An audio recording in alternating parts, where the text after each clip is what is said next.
Good evening and welcome to ITV News. This is Friday night's calendar. Hello, thanks for joining us. Here are tonight's main stories. This must never happen again. How the parents of a toddler who died when doctors missed the signs of sepsis are helping to rewrite hospital policy. My husband found him and picked him up and brought him into our room and screamed, "He's gone." That's when our living nightmare started. Root out the culprit. The search is on for an intruder who sneaked into the grounds of this Wakefield hospice and cut down a 60-foot tree. It's an unreasonable thing to do. It's dangerous, it's irresponsible, it's massively disrespectful to our hospice community. It's shocking. Sheffield Wednesday fans are planning to protest against owner Dejphon Chansiri ahead of tonight's game. 15,000 of these flyers have been printed, calling for him to go.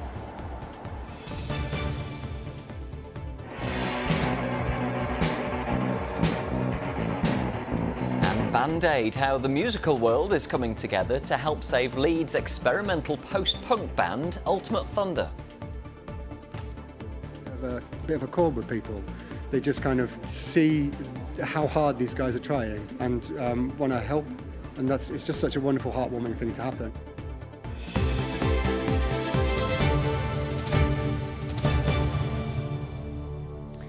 Good evening, thanks for joining us. First tonight, to a family's heartbreak at losing their precious baby boy to sepsis.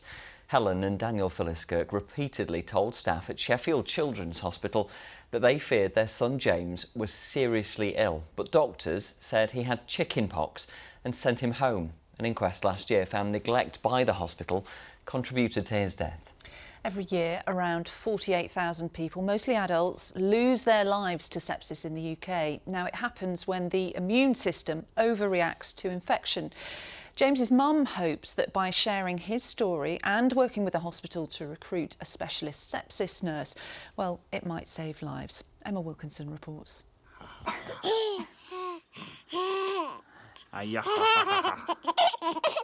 James was a bundle of energy, and his parents and big brother think and talk about him every day. Just how cheeky he was, how much he loved eating peas and blueberries, and his favourite song was the conga.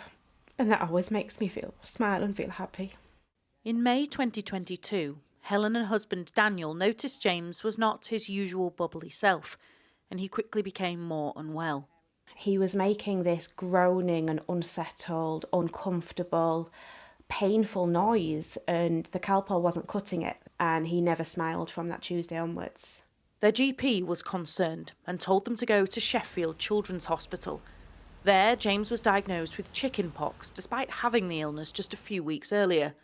They were sent home, but grew increasingly worried, and so called 111, who advised they go back to the hospital. But Helen says staff there remained blinkered and dismissed their concerns. He didn't move. He was 16 months, but he'd regressed to being a newborn baby. Everything I said to the doctor was shot down with a reason or an explanation. Within 6 hours, we asked for help 4 times. That is significant. And there was no weight given to that. It was, go away, take these medications. The next day, James died in his cot at home. My husband found him and picked him up and brought him into our room and screamed, "He's gone." That's when our living nightmare started. What followed was a long and painful wait for answers, with repeated delays to the hospital investigation. It turned out James, in fact, had a strep A infection, which developed into sepsis. An inquest found neglect by the hospital contributed to his death. Despite her pain, Helen decided almost immediately that she wanted to do something to prevent this happening to other families.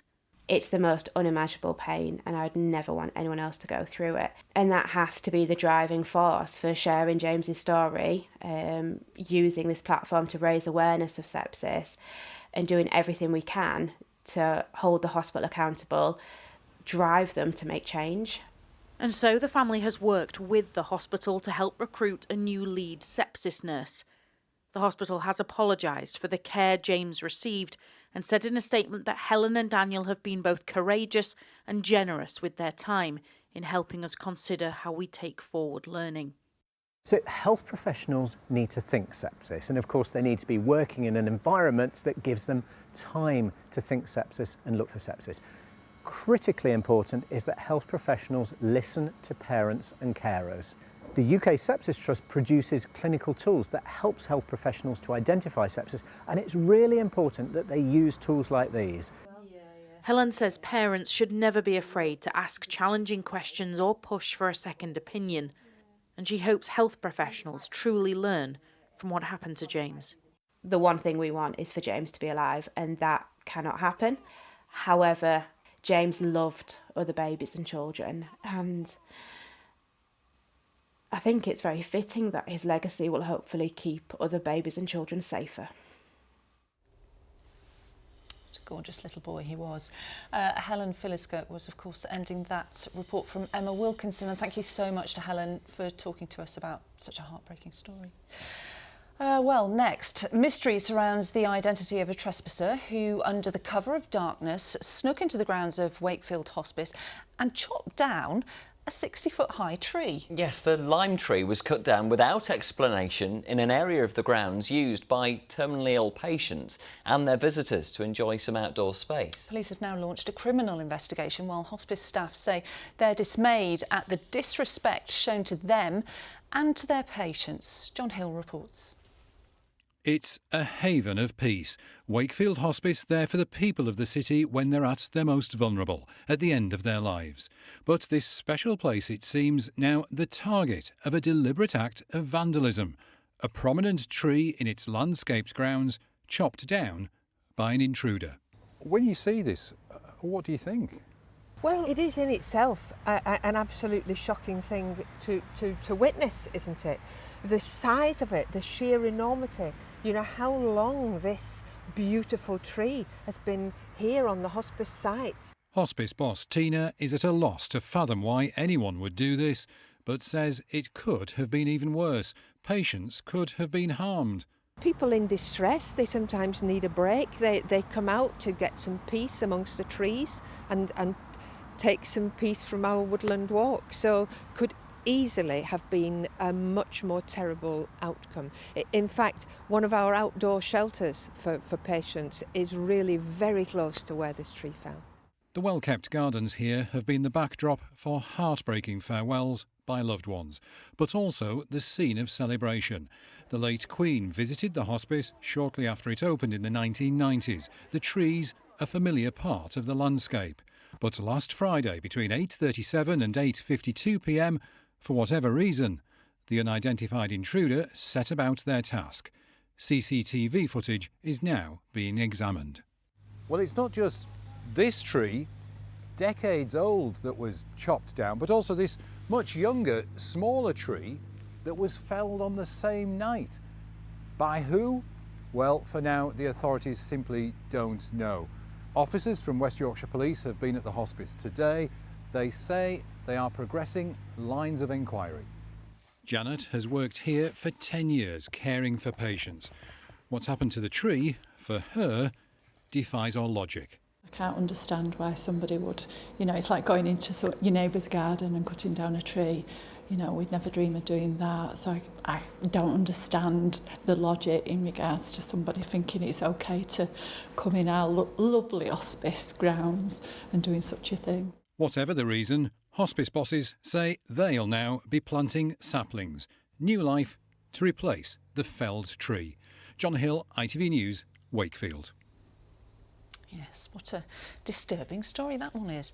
Now, you're watching Friday's calendar. Thanks for being with us tonight. Still to come on the programme. Lock, stock and too many miles. The drive for new volunteers to help keep Yorkshire's vast network of canals in tip-top condition. And if you're planning a canal stroll this weekend, or indeed for next week for any half-termers with outdoor plans, let's hope it's a little bit better than it was across the region today. I'll have an extended forecast a little later on.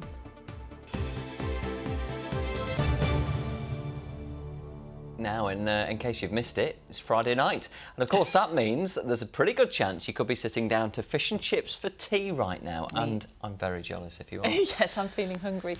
There are fears, though, that this great British staple is now under threat like never before. Yes, rising supply and energy costs, coupled with tighter household budgets, has prompted claims from the industry that around a third of chippies are in danger of going under. James Webster has more. The smell of fresh fish frying. The sizzle of the chips in hot oil. Every year, we order 382 million portions, but the industry is taking a battering from rising costs. At this chippy in Orkley near Doncaster, the owner's finding it tough. Well, we've seen a reduced footfall. Customers that used to come in probably twice a week now, we see them once a week. And people seem to be buying smaller portions, so they're going down to smaller sized portions of fish and chips, presumably, to economise, save money as prices have gone up. The price of wet fish has increased in the last couple of years. Potatoes are also more expensive, partly because farmers have been planting fewer since the COVID lockdowns, and the war in Ukraine has pushed up the cost of fertiliser. The saying used to go cheap as chips. I have been around potatoes all my life, and the saying was pretty true. Potatoes were cheap and chips were cheap. This isn't the reality anymore. The costs, they may come down in some aspects, but they're never going to come down to what they were previously. You can't afford to go to chip shop once a week like you used to be able to and stuff like that. It just doesn't happen. It's not realistic. Obviously now with the option of small portions and lunchtime deals, it's making it affordable. I know they've gone up, but I don't think twice, as long as it's the right chippy. There are currently more than 10,000 fish and chip shops across the country, but the association that represents them fears up to a third could close. We've done our best to cushion consumers, and we're offering different portion sizes, trying at a price point, and also taking a lot of the increases on the chin. We've had to stand them, but there's only so long you can do that for. And you open a business to be entrepreneurial. You want to do business. You want to play a part in the economy, and you want to play a part in the local community. And, unfortunately, for the last few years, it's been very difficult to do that. This is an industry that will be watching for any changes from the Chancellor in next month's budget, which may ease the pressures that it's facing. James Webster, ITV News. Yeah, you fancy some of that, don't you? Oh, yes, please. Be nice. Well, it's time for some sport now, and another big weekend for our region's football teams.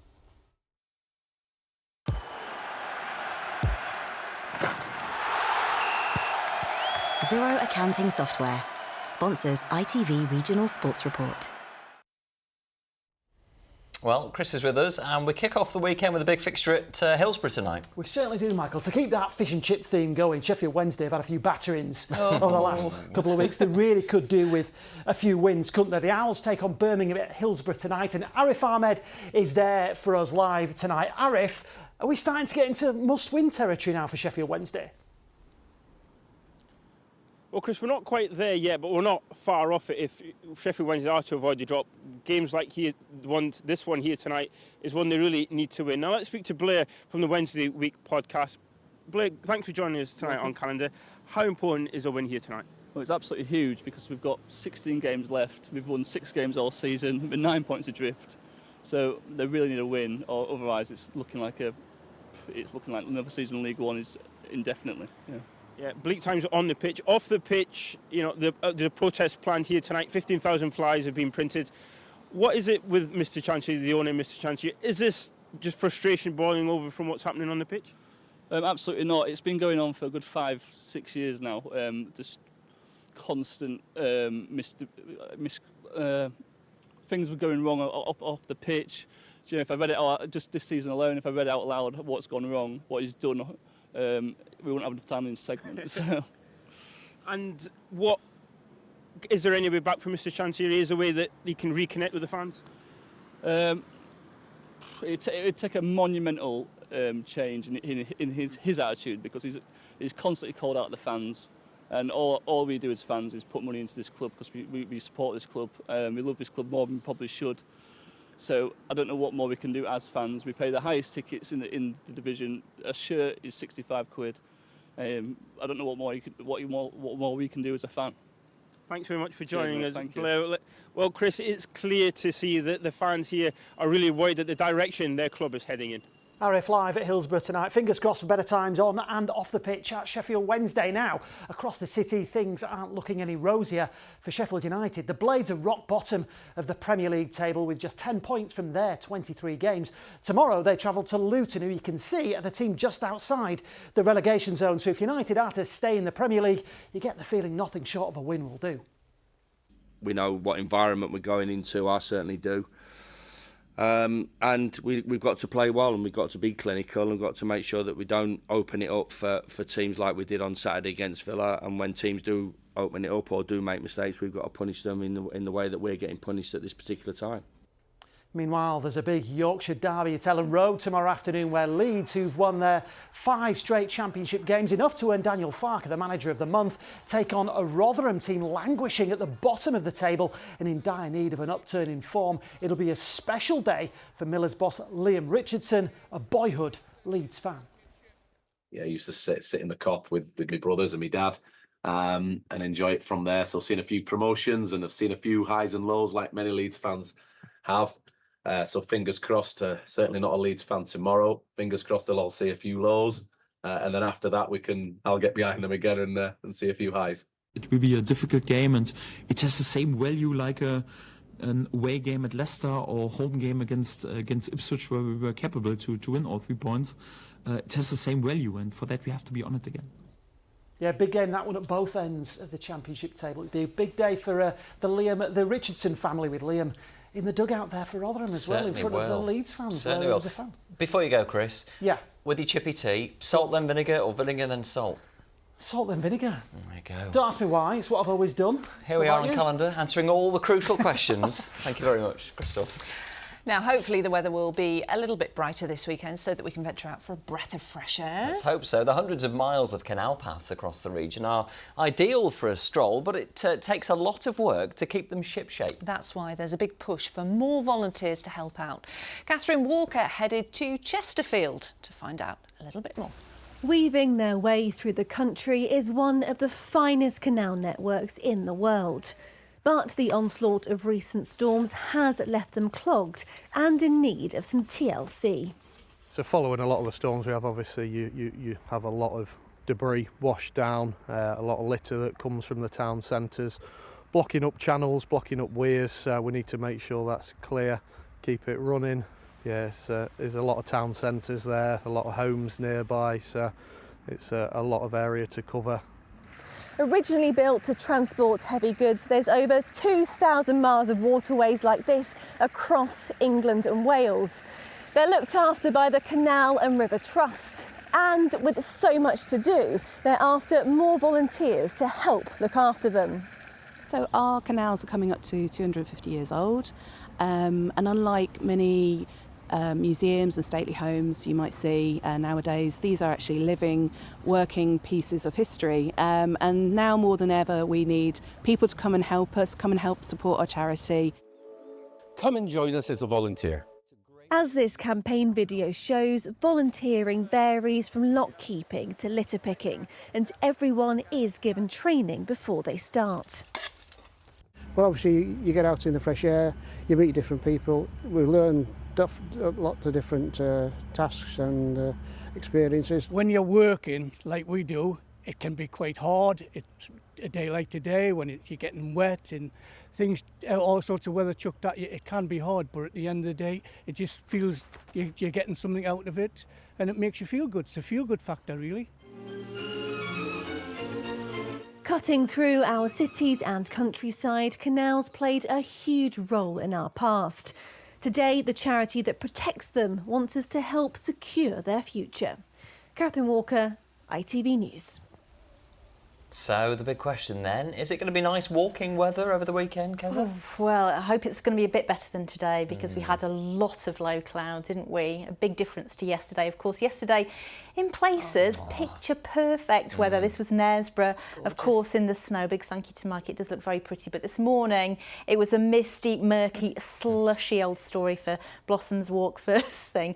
Not looking great. And that was, of course, because we had the milder, wetter weather coming into the cold air. Now, right over the tops of the Pennines. Bingley, we got 10 centimetres of snow yesterday, and that struggled to get to 4 today, but obviously everywhere else did warm up considerably throughout the day, and we had highs of around 11 or 12 Celsius. So it gave us, a lot of low cloud as the warm air came over the cold air. This is Netherthong. In the tops, of course, in Holmfirth in West Yorkshire. In the Vales and Valleys, Hardwick Park in Derbyshire. Poor visibility, but a big thank you to Stuart Slynn for getting out and about. We still need to get out and about, don't we? And this was Bridlington, of course, this morning. A big thank you to Sneaky Hen for that. And of course, we had a lot of rain. Whether you got the snow or the rain, over the last 36 hours from 2 a.m. yesterday until 2 p.m. today, we had almost 40 millimetres, and that's about half a month's worth of rainfall. And that doesn't, you guys, count any of the snow thaw, which of course the rain gauges don't collect. So not great news. A little bit better into the weekend. Tomorrow is drier, but low pressure is pretty much in charge for the weekend, so rain or showers never too far away, so it's not completely dry for the weekend. Might have broken up for half term today, so what's it going to be looking like Lots next of week? people got a week off, wanting to do bits and bobs, certainly outside. It's tricky. I'm going to go for Tuesday as the best day, drier and brighter with the clearer spells, and hopefully hanging on to a dry start on Wednesday. It was looking favourable at the beginning of this week for sort of like a more settled story, but it's looking more unsettled Thursday or Friday. So yeah, whatever you're up to, I'm going to be spending some time with my nephews next week. And definitely got the wellies and the waterproof on standby. Seems like good advice. Thank you, We'll Kerry. keep our fingers crossed for you. Thanks, Kerry. Now, finally tonight, to the Leeds band with a difference that's brought the music industry together after they were told they might have to put down their instruments for good. All but one member of the 6-piece experimental post-punk band, Ultimate Thunder, has a learning disability. But after playing a gig last weekend, they were told funding for their work was ending and their new album might never see the light of day. Well, that was until the likes of Charlatan frontman Tim Burgess stepped in, as Jonathan Brown explains. It's a unique sound that's giving often unrecognised talent a place in the limelight. But after post-punk band Ultimate Thunder finished this gig at the Broodnell Social Club on Saturday, they were told it might be their last ever performance. Without some funds behind us, we can't afford to get together. That's because all but one member has a learning disability, meaning support workers and equipment are needed, which until now have been paid for by charitable grants. Today, back at the Broodnell, they told me about the creative outlet it's become. The rock music. If you play it, they are very, very good. Because I like people like cheering and clapping, like, yeah, they're enjoying it, like, when they're enjoying it and stuff like that, yeah. I don't get nervous about music, but I do play the right tune.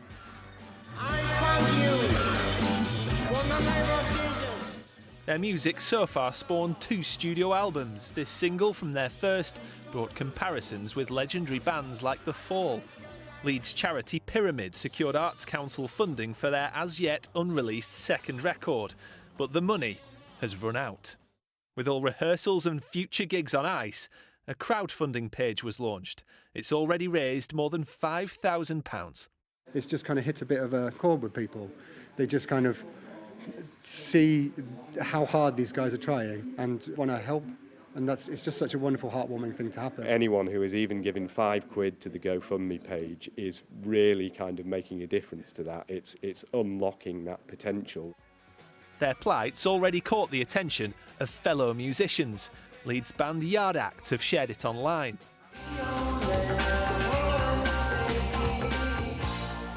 As has Charlatan's frontman Tim Burgess, who we contacted and gave us something to pass on to Ultimate Thunder. It's Tim from the Charlatans here. I was listening to your first album and I thought, why don't you come and play on my stage at Kendal Calling? It'd be great to have you. Wow. Wow, that's very, very good. And he wants you to play at Kendal Calling. Oh, Tilly. Bless you. We've been looking to get on at a festival for the last 5 years or something. That's news the group's burgeoning fan base will be glad to hear as well. Their biggest supporters, their families, are already making plans for the summer. It's something that I would never have expected to be doing when Alex was born 38 years ago. It just shows what people with learning disabilities can do. Until just a few days ago, this performance looked set to be the end of an inspiring musical story. Now, though, it's hoped with the help of more donations, it could be just the start. Jonathan Brown, ITV News, Leeds. It's so uplifting, isn't it, to hear their story? Absolutely. Sounds like Kendall Calling is calling, the ultimate thunder. Fantastic. Yeah. We'll have more of that. We certainly will. Let's hope so. Right, let's get a look at the weather forecast now. Kerry has the details. Good visibility on the horizon. Tiri sponsors ITV Yorkshire Weather. Thank you. Yes, hello again. Today's weather not very inspiring, but at least it was warmer than yesterday. But yesterday colder with some snow. Today milder, but with lighter winds, creating a lot of mist and murk and low cloud around the region. And yes, that quick thaw. So as we head into the weekend, it is a bit of a mixture. It will stay milder than average, certainly by day. Some mist and fog, though, developing will be slow to clear during the mornings, and west best for sunshine, especially tomorrow, probably the best day of the weekend. This was today. This front to the south of the region really slow to nudge its way northwards, so particularly unsettled for Derbyshire and South Yorkshire this morning, and then that system pushing its way northwards during the late afternoon and early evening. So it will continue its journey north, and then behind that drier and clearer conditions into the early hours with light winds, so temperatures will take a bit of a tumble. Most of us just about escaping a frost, but certainly in rural sheltered spots we could see temperatures hovering around freezing. You can see some mist and fog starting to develop as we head towards dawn. 7:37 and 5:05 Iceland times as we head into Saturday. So mist and fog tomorrow morning could be slow to clear. So where that does linger, a bit disappointing, but otherwise there will be some sunny spells that'll be mostly dry and just an occasional shower. Hopefully the low cloud pushing out and beyond into the North Sea. So for most of us, dry and bright with relatively light winds from the southeast, and temperatures still a degree or two up on the average for the time of year. Sunday is a bit tricky. Got a system out in the North Sea creating a lot of low cloud. Hopefully the rain stays out into the North Sea, but there'll be a brief drier respite before showers pack in from the west for later on. Tiri sponsors ITV Yorkshire Weather.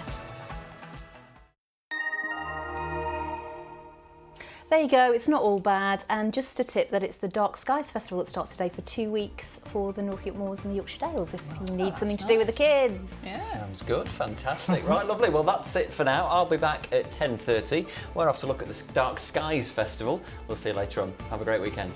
Bye-bye. Bye.